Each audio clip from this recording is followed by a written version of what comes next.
Kako je lahko bolj procesiran toast včasih boljša izbira od manj procesirane, recimo bele žemlje? Ja, toast je dejansko bolj procesirano živilo kot sveža žemljica. Ne pomeni pa nujno sama stopnja procesiranosti, koliko kakovostno je to živilo. Če bi pogledali na hranilno vrednost pa na sestavine, bi videli, da ima ta kruh 3 do 4-krat več vlaknin kot recimo bel kruh in pa približno 50% več beljakovin, kar je zelo pomemben, pa še nekaj kalorij manj.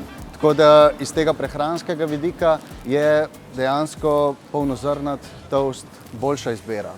En podoben primer, da procesiranost sama še ne pomeni koliko kakovostno živilo, je tudi v primeru teh dveh. Eno je navadno mleko, ki je toplotno obdelano in v bistvu paše med minimalno procesirana živila.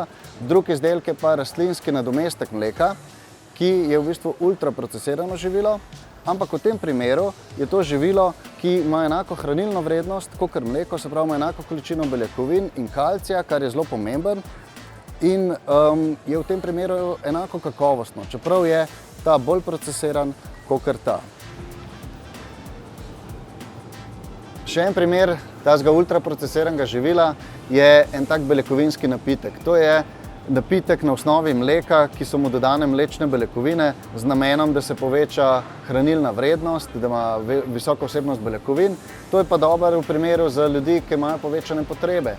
Ali pa mogoče, če si kdaj ne moramo obroka pripraviti uravnoteženega, ki bi vseboval dovolj beljakovin, je lahko en tak napitek dober nadomestek.